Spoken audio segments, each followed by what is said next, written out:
जय जगन्नाथ। आज की इस वीडियो में आपका स्वागत है। आज हम लोग बात करेंगे कि क्या आपका जो पीएचडी का रिसर्च वर्क है ये ट्रूली ओरिजिनल है कि नहीं। अगर आप कहीं से कॉपी करके कर रहे हो तो कैसे उसको अवॉइड कर सकते हो, उसके ऊपर बातचीत कर सकते हैं। ठीक है, तो यहाँ पे पर्टिकुलरली कॉपी है कि नहीं उसके लिए तो आपको पता है प्लेगरिज्म चेकर यूज होता है। तो प्लेगरिज्म चेकर को आप यूज कर सकते हो, उससे पता चल जाता है कि कितना परसेंटेज कॉपी हुआ है। तो पहले हम लोग बातचीत कर लेते हैं क्या क्या पॉइंट के ऊपर आपको फोकस करना है ओरिजिनल कंटेंट के लिए। ठीक है, तो पहले आपको ओरिजिनलिटी क्या है, उसका मतलब क्या है और उसका इंपॉर्टेंस क्या है, उसके ऊपर हम लोग बातचीत करेंगे।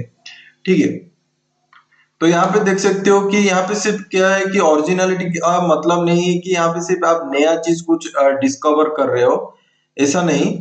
आपको ये देखना पड़ेगा कि आप अगर कुछ नया मेथोडोलॉजी यूज करके उस काम को आप करके दिखा रहे हो तो वहां पे भी आपका नया बोल सकते हैं। तो इससे भी हम लोग को पता चलता है कि जो नया मेथोडोलॉजी आप यूज कर रहे हो उसके बेसिस में आप कुछ सेम प्रॉब्लम को आप अच्छे से दूसरा पर्सपेक्टिव से आप कर रहे हो। ठीक है, यहाँ पे देख सकते हो कि अगर आप नया मेथोडोलॉजी अगर यूज कर रहे हो इससे पता चलता है कि आपका जो थिंकिंग प्रोसेस है इंडिपेंडेंटली काम करता है और कुछ नया पर्सपेक्टिव उस एग्जिस्टिंग नॉलेज के लिए लेके आता है।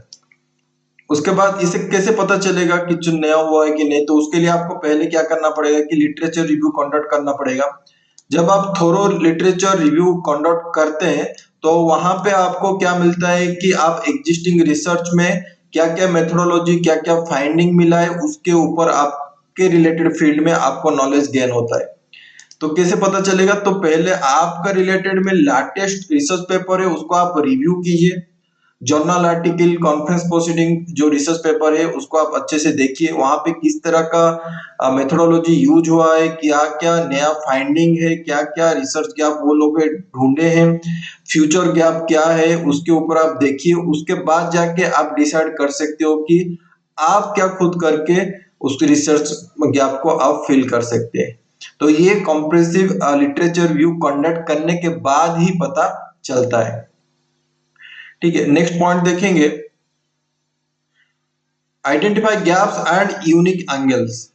तो ये क्या है, तो जब आप लिटरेचर रिव्यू कंप्लीट कर चुके हैं, ठीक है, तो बहुत रिसर्च पेपर दूसरे ऑथर का आपके रिलेटेड फील्ड का जो है उसको आप अच्छे से पढ़े, वो क्या क्या मेथोडोलॉजी यूज किए हैं, उससे क्या कर कर सकते हो कि जब पढ़ने के बाद आपको पिन पॉइंट करना है कि कौन कौन सा मेथोडोलॉजी और हो सकता है जो कि वो पर्टिकुलर रिसर्च में अप्लाई नहीं हुआ है। अगर उस मेथोडोलॉजी को अगर वहां पे अप्लाई कर रहे हो तो वहां पे आप क्या कर सकते हो कि वहां पे आपको एक तो अपना रिसर्च के लिए एक यूनिक एंगल जनरेट होके आएगा।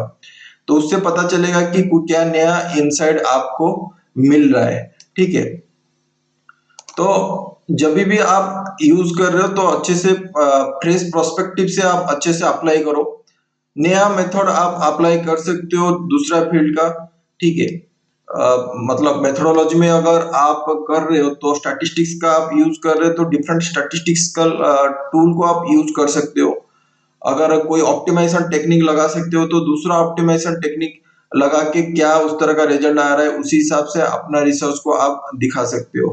ठीक है, और यहाँ पे देख सकते हो अगर स्टैटिस्टिकल टूल अगर यूज कर रहे हो, सर्वे वाला कर रहे हो, तो पॉपुलेशन साइज को आप चेंज कर सकते हो, एनवायरमेंट को चेंज कर सकते हो, वेरिएबल क्या ले रहे हो उसके हिसाब से आप क्या चेंज कर सकते हो।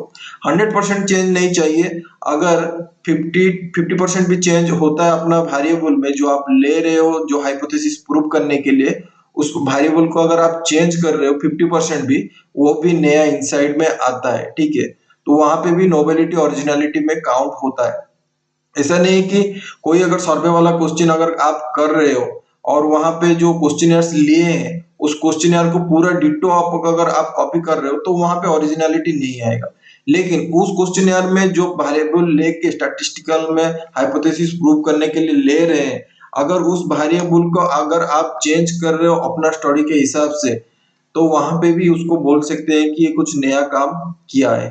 ठीक है, तो डाटाबेस के लिए आपको पता है कि आप Scopus, web of science, Google scholar को आप यूज कर सकते हो। उससे पता चल जाएगा कि आपका जो काम हो रहा है और दूसरा का जो काम हो रहा है, उससे जो डाटा मिलेगा, जो डिफरेंट डिफरेंट रिसर्च पेपर पढ़ोगे और उसको अप्लाई करोगे, वो सेम नहीं रहेगा। ठीक है।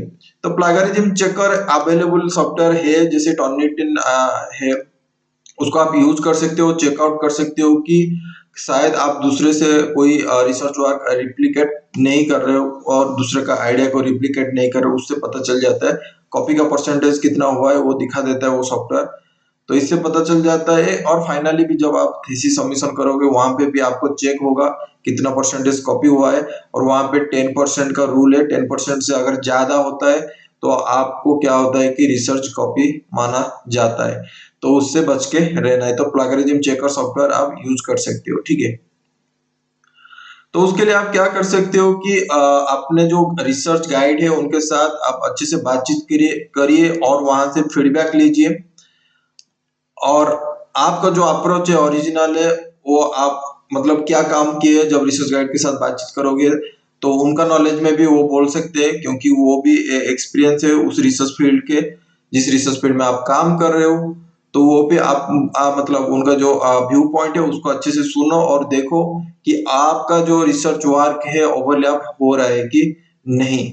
और आप क्या कर सकते हो कि कॉन्फ्रेंस अटेंड कर सकते हो, व्हाट्सएप अटेंड कर सकते हो, रिसर्च सेमिनार अटेंड कर सकते हो, जो आपका रिसर्च आइडिया है उसके साथ आप डिस्कस करके फीडबैक भी ले सकते हो। उससे पता चल जाएगा कि आपका काम में कितना रिफाइनमेंट हो रहा है।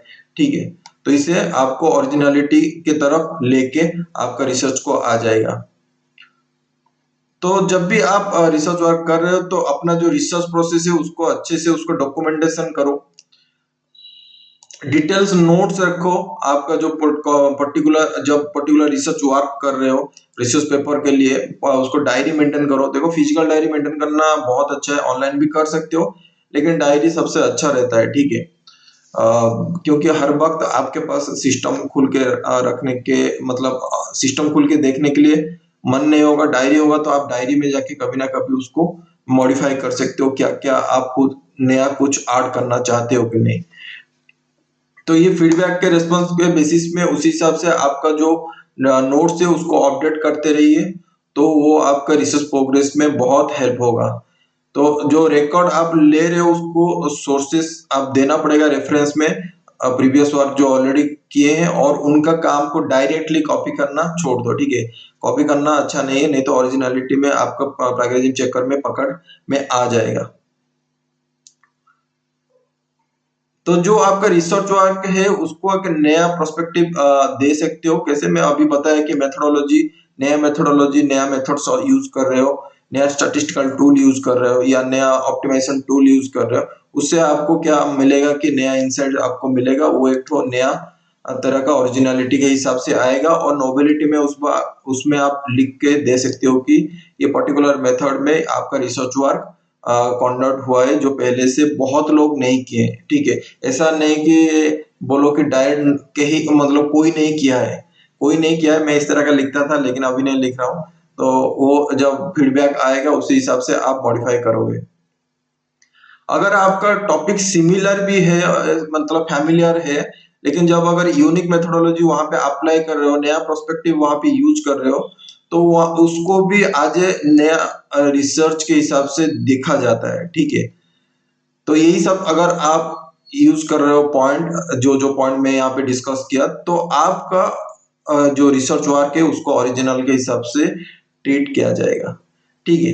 अगर वीडियो को अच्छा लगा तो वीडियो को जरूर लाइक करना, दोस्तों के साथ शेयर करना। आज के लिए इतना ही है। जय Jagannath, lots of love from Odisha. See you in the next video. Bye.